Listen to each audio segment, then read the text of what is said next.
માલની ઊન હતી ઊન કતરાવતા કાતરિયા કરીને કતરાવી કરીને પછી અમે હાથે કાઢતા કાઢી કરીને લુગડા બનાવવા જતા ગાબડા બનાવતા કોઈ આપણા પહેરવાના કપડાં બનાવતા એવું બનાવતા પછી એને કલર લગાવતા વણકર કને જાય તે વણકર વણી દે પછી એને કલર લગાવવો કલર લગાવીને પાછું સીવવું પડે સીવી કરીને પાછું ઉઠવું પડે હા એવું હાલતું જમાનામાં હવે તો તૈયાર જડે હાથું કપડું તૈયાર હુતર તૈયાર રંગ તૈયાર હાથી અમારે રંગતા બનાવતા હાથી લાખ આંબલીનો રંગ કરતા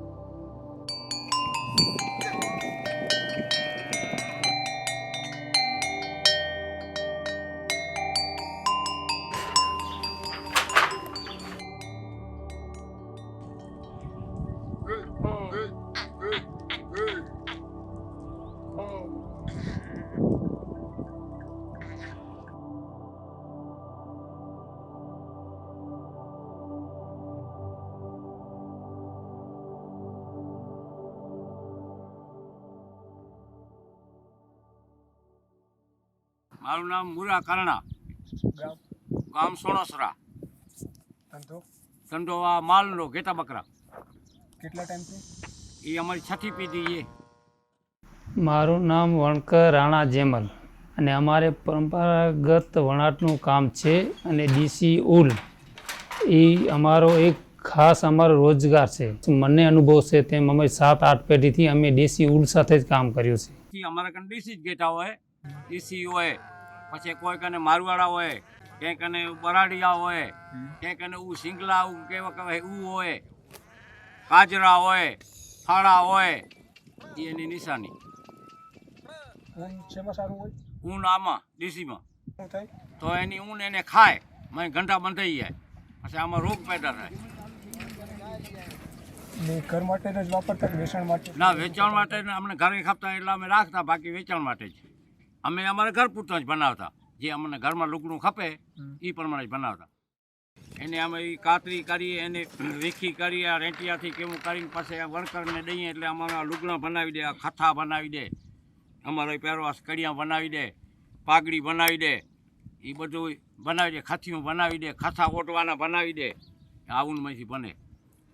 અને દેશી ઊન છે એની અંદર અલગ અલગ પદ્ધતિ છે કે દેશી ઊન આપણે માલધારી પાસે લઈએ અને એને માલધારીઓ પાસે એવી 4 આઈટમો હોય છે માલધારીમાં કે ભાઈ એક તો ઘેટા બક જે રહ્યા એની અંદર 4 આઈટમ હોય. એક હોય ધારી, બીજી હોય ડુમ્મી, ત્રીજી હોય કારી અને દેશી.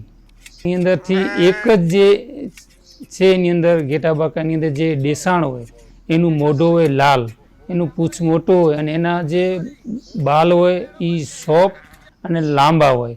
ખાસ કરીને અમે એવી વાતો સાંભળેલી છે કે જે ઊનના ધાબળા અમારા જે વડીલો બનાવતા અને એ ખાસ ચોમાસામાં કામ આવતા.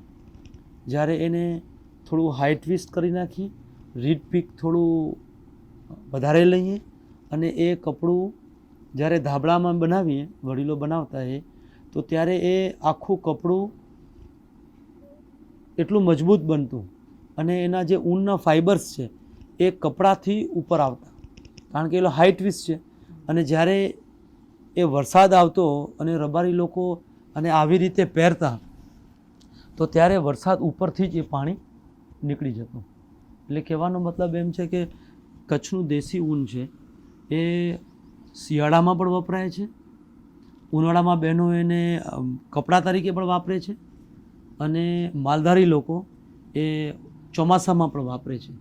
જે વણકર એવી રીતે એને વણાટ કરે છે, થોડા ખુલ્લા રીડમાં વણાટ કરે છે. એના લીધે થોડું એ ટ્રાન્સપરન્સ છે.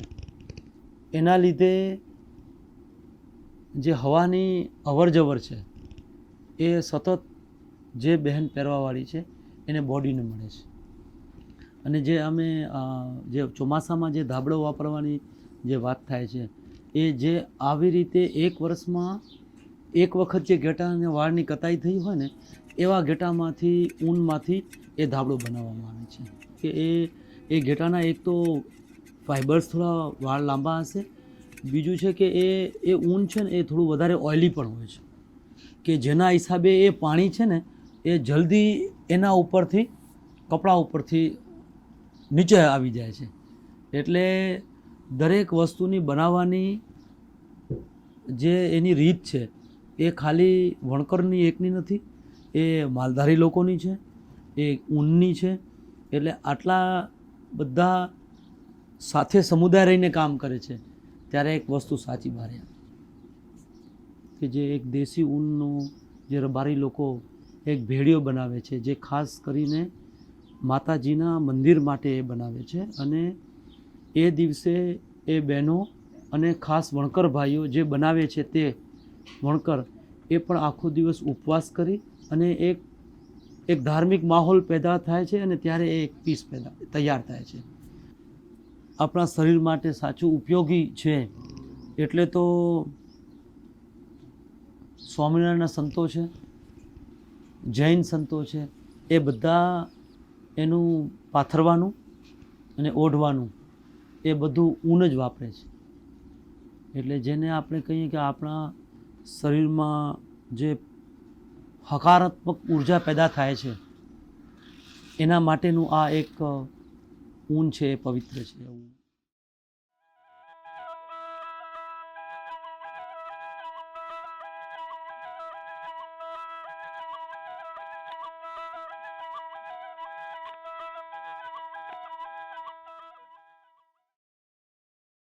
We received a unique opportunity through the Crafting Future project of British Council, India.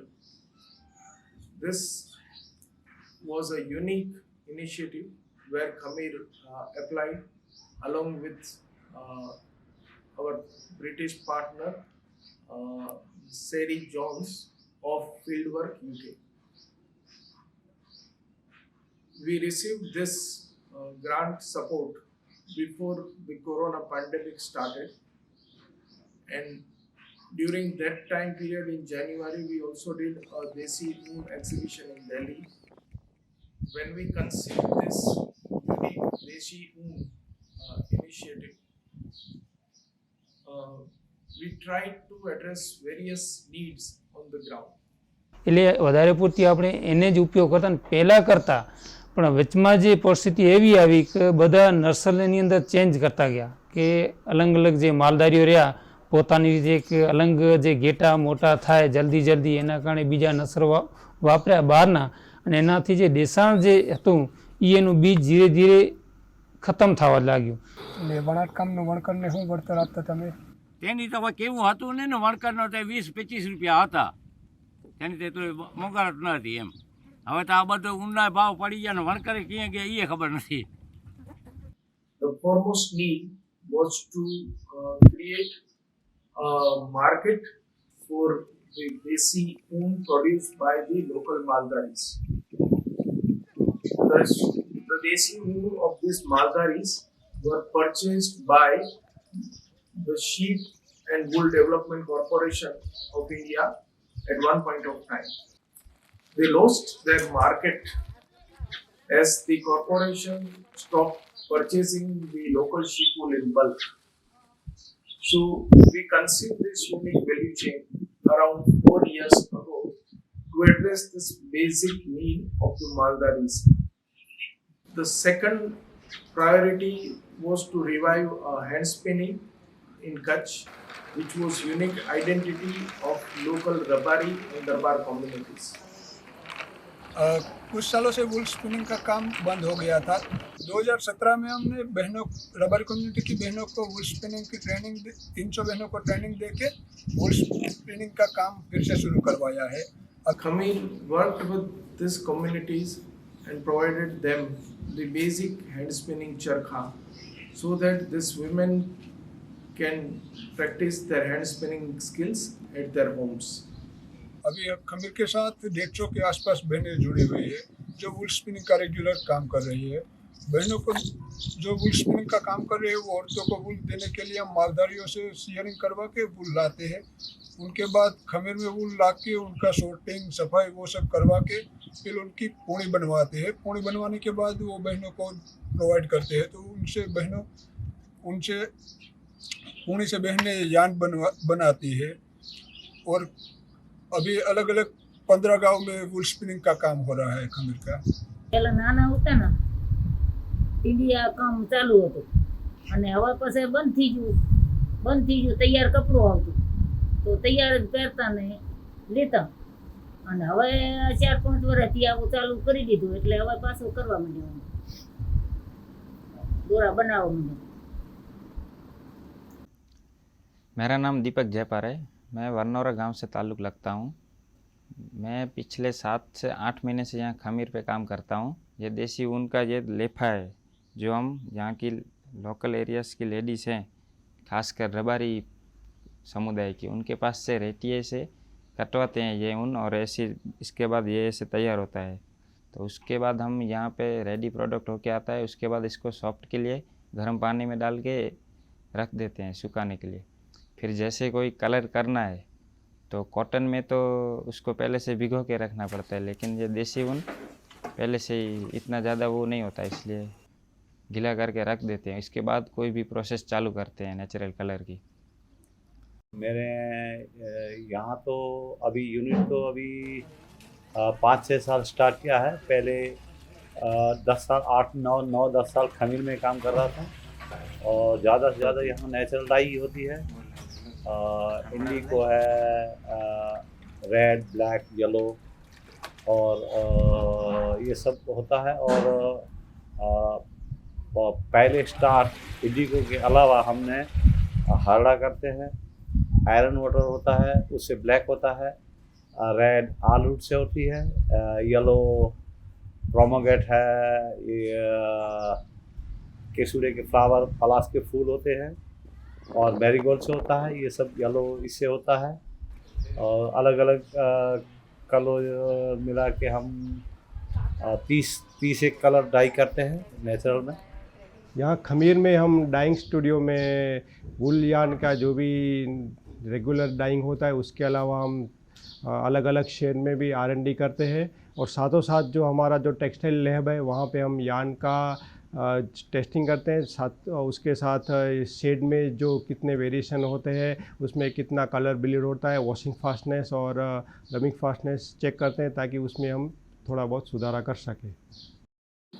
जैसे कि रिसेंटली कोविड सिचुएशन तो था पूरा लास्ट ईयर, लेकिन पूरे साल जो ब्रिटिश काउंसिल के साथ जो एक पूरा प्रोजेक्ट हमने किया और उसमें खास करके यहाँ के जो लोकल सीप हर्डर हैं और यहाँ का जो लोकल वूल है उसमें से बहुत सारी नई प्रोडक्ट डेवलपमेंट हुई।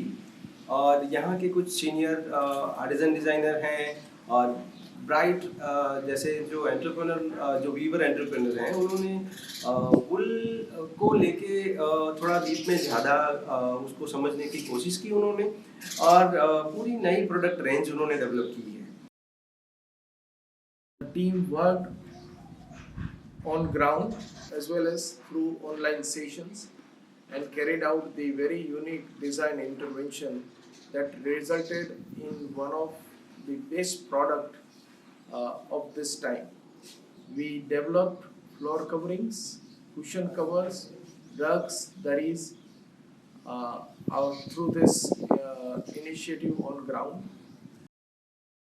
While developing different types of product range and sizes, we tried to show Kutch identity by using the Kutchi motifs, by using like their traditional variations of lines and motifs and colors. नमस्ते, मेरा नाम दयालाल कुडेचा है और मैं कच्छ का traditional Weaver हूँ, artesian designer. इस बार जो है हमने एक खमीर के साथ मिलके पूरा यहाँ जो कच्छ में स्पिनिंग हुआ जो धागा है उससे जो है प्रोजेक्ट उसके साथ हमने काम किया है। जो फ्लेट दरी है वो हमने बनाई है और पूरा जो है वो हैंडस्पन नेचुरल डाइस जो है वो किया है, और फाइबर से लेके फैब्रिक तक पूरा जो है वो कच्छ का ही डेवलप किया हुआ है। ये जो है हमने पूरा जो कलेक्शन है वो रबारी से इंस्पायर्ड होके बनाया है। पहले भी हमारे पूर्वज रबारी के लिए काम करते थे, लेकिन वो ट्रेडिशनल थे, लेकिन ये हमने जो है वो कंटेम्प्ररी बनाया है। जैसे ये डिज़ाइन है तो वो रबारी औरतें जो हाथ पे टैटू वगैरह बनाती है उनसे इंस्पायर्ड है। जैसे ये हमारा ट्रेडिशनली जो है वो छाड़ डिज़ाइन इसको बोलते हैं, लेकिन उसके टैटू के ऊपर जैसे ये बनाते हैं ना लाइन, वही बनाया है। और ये भी हमारे जो मोटिव है तो ट्रेडिशनल जुंगला बोलते हैं, लेकिन वो टैटू से इंस्पायर होके इसको जो है वो साइज़ कॉन्ट्रास्ट करके लगा दिया है हमने। ड्रम में ट्रेडिशनली डिज़ाइन हम डालते हैं, डुंगला जो बोलते हैं, वो ड्रम से इंस्पायर्ड है रबारी के। दाबले में होता है, दाबले का डिज़ाइन है। और ये जो है वो सतखणी है, तो ये जो है ट्रेडिशनली हम दाबले में लगाते थे, लेकिन इसके रंग जो है वो कंटेम्प्ररी है। रंग जो हमने लिए वो अलग ट्रेडिशनली लिए। दाबला जो होता था वो ब्लैक एंड वाइट में होता था, लेकिन हमने रबारी जो है वो ब्लैक ज़्यादा यूज़ करते, तो हमने यहाँ ब्लैक या ग्रे लिया है। वो लोग जो है एम्ब्रॉयडरी के लिए कलरफुल लेते थे, तो हमने ये जो है वो कलरफुल लिया है। लेकिन यूज़ किया है ट्रेडिशनल मोटिफ ही, जो जिसको हम वो चौमक बोलते हैं। चौमक जो चार मुख से जो दिखता है वो चौमक इसका नाम है। और ये जो है वो हम मीरी बोलते हैं ट्रेडिशनली। और रबारी लोग जो चोटी है उसमें ये फिनिशिंग वगैरह चोटी में लगाते हैं, तो उनसे इंस्पायर्ड है रबारी से। जैसे ये येलो है तो येलो मैंने इसलिए लिया है कि रबारी लोग जो है वो गोल्ड को है वो ज़्यादा पहनते हैं, गोल्ड का रंग जो है वो येलो है, तो गोल्ड लिया है मैंने। जैसे रेड है तो रबारी लोग जो है वो धार्मिक बहुत रहते हैं, धर्म में बहुत मानते हैं, और रेड कलर को और ग्रे जो कलर लिया है तो वो नेचर से बहुत करीब रहते हैं, नेचर के आसपास। तो ये ग्रे और ये जो ग्रीन है वो इसके लिए लिया है। और ये जो है वो अर्थी कलर है, जो क्योंकि वो नेचर के आसपास रहते हैं, तो ये अर्थी कलर लिए है मैंने। पहले हम जब काम करते थे तो हमारा लूम छोटा होता था, तो उसको जोड़ के हम एक प्रोडक्ट बनाते थे। तो मैंने भी जो प्रोडक्ट बनाए वो 5 पीस बना के और लूम फिर एक साथ उसको जोड़ा है, 5 पीस करके फिर एक पीस जोड़ा है। और जोड़ने के लिए भी जो टेक्निक हमने यूज़ की है वो ट्रेडिशनल ही फिश स्टिच जो मच्छी कंटा बोलते हैं उसको उससे ही जोड़े हैं, जो उन लोगों का ट्रेडिशनल से जोड़ते थे वो लोग। मेरा नाम दामजी मंगू मारवाड़ा है और मैं खरड़ वीविंग का काम करता हूँ। ये बहुत ही यूनिक कला है, और ये लूम ऐसी है कि कहीं पे भी सेट हो सकती है। और ये बहुत ही वही है जो बरसों से चली आती जो लूम है, वो अभी जो कर रहे हैं वो इससे इंस्पायर होके वो शटल में कर रहे हैं। और जो इसमें डिज़ाइन है पूरे हाथ से करते हैं। 2 जन बैठ के काम करते हैं, वैसे एक से होता नहीं है, ये 2 जन सामने सामने बैठ के काम करते हैं। एक जन 2 फुट तक की वीविंग कर सकता है, अगर 4 फुट का हो तो 2 जन बैठ के काम करते हैं। ये मैंने तेज सिंह भाई से सीखा है, वो नेशनल अवार्ड विनर है। उनसे वहाँ पे मैंने 4-5 साल काम किया, उसके बाद ये 2 साल घर पे कर रहा हूँ। ये बस 3 ही लोग करते हैं, एक तेज सिंह भाई है, मैं हूँ, और एक है वो डायर भाई, वही करते हैं, और कोई भी नहीं है। एक साल में 40-50 जैसे कारपेट है, क्योंकि एक को बनाने में बहुत टाइम लगता है, वीविंग करने में। डिज़ाइन हो तो बहुत ज़्यादा मेहनत है, अगर थोड़ी बहुत डिज़ाइन के हिसाब से मेहनत है। 8 दिन, 10 दिन, 5 दिन, 6 दिन ऐसे लगते हैं, 12 दिन। टोटल 4 डिज़ाइन है, 4 पीसेस हैं, 2 3x5 के हैं और 2 4x6 के। जब हम लॉकडाउन में फंस गए तो 2 गज की दूरी सुन के मैंने सोचा कि क्यों ना हम इसको खरड़ में कारपेट में डालें डिज़ाइन। इस दरी में मैं ये बताना चाहता हूँ कि हम 2 गज की दूरी में हैं, फिर भी हम साथ में हैं। जैसे कि इस डिज़ाइन में है, सारे मोटिफ दूर दूर हैं, फिर भी साथ होके एक दरी बनाए। तो ये जो सारी प्रोडक्ट डेवलप हो रही है, अब जो अलग अलग मार्केट्स हैं, अभी जैसे कि आप देखोगे कोविड सिचुएशन की वजह से ऑनलाइन प्लेटफॉर्म पे एक अवेयरनेस ज़्यादा बढ़ी है। तो हम लोग एक चीज़ कर रहे हैं कि जिस वजह से लोग उसको ज़्यादा समझे, और अलग अलग एग्जीबिशन में पार्टिसिपेट कर रहे हैं, एंटरप्रेन्योर हैं वो भी पार्टिसिपेट कर रहे हैं। हाल ही में एक जो एग्जीबिशन है जो वर्चुअल है, लेकिन वुल को लेके हम लोग फोकस करने जा रहे हैं। सो डेफिनेटली जो है वो मार्केट बढ़ेगा इसमें, क्योंकि खमीर के खुद का भी जो प्लेटफॉर्म है उसमें भी हम आने वाले जो विंटर का सीजन है उसमें पूरा कलेक्शन जो है उसके ऊपर रखने वाले हैं। सो बहुत अच्छा शायद रिजल्ट आएगा। शायद अक्टूबर नवंबर के बाद जो एक्चुअल में जो एग्जीबिशन होने वाले हैं, जहाँ ज़्यादा ठंड है या इंटरनेशनल भी और इवन इंडिया में भी, उसमें इस प्रोडक्ट को हम डिस्प्ले करेंगे। And we managed to work with around 100 spinners and 8 to 10 weavers to create this unique new range. અને એના પછીની આજના યુગમાં કે આજે પણ જે અત્યારે 50 વર્ષ પછી આ બધું બંધ હતું, પણ નવેસરથી જે અત્યારે સ્ટાર્ટિંગ થયો છે કે કોઈ એક સસ્તા તો કામ કરી રહી છે એના પર ખમીર કરી, તો એના કારણે હવે લોકો પોતે ઘરોઘર જઈ માલધારી પાસે મળી અને એની પાસેથી અમે 4 વખતની બધી અમે ઊન જોઈ ખરીદીએ છીએ કે ભાઈ એના ઉપર શું કામ, કે હવે એના જ્યારે 4 આપણે માલધારીઓ પાસેથી લીધા હતા, અલગ અલગ અમને ઊન જોવા મળી કે એના અલગ બધા દોરા બન્યા કે 4 આઈટમો. ત્યારે અમને એવું લાગ્યું કે ભાઈ આની અંદર કયું ઊન વાપરવાનું હોય, પણ એની અંદર જ્યારે અમે ઊન લઈ એનો અમે ધાગો બનાવ્યો અને ધાગો જ્યારે અમે વીવિંગમાં યુઝ કર્યો કે ત્યારે અમને એવું લાગ્યું કે નહીં ભાઈ આ જે 4 પાર્ટ છે એની અંદર આપણે ધારીનું નહીં હાલે, કે બરાડીનું નહીં હાલે, કે ડુમીનું. ઊન એ ખાલી એક કપડું કે દોરો કે ફાઈબર નથી, એ એક જીવન જીવવા માટેનો એક રસ્તો છે.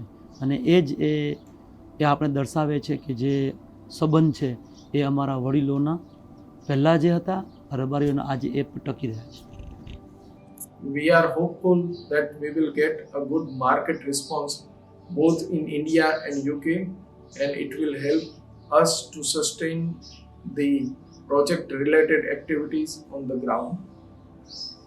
We hope to serve these communities better and be part of the journey of revival of Desi wool, a local sheep wool.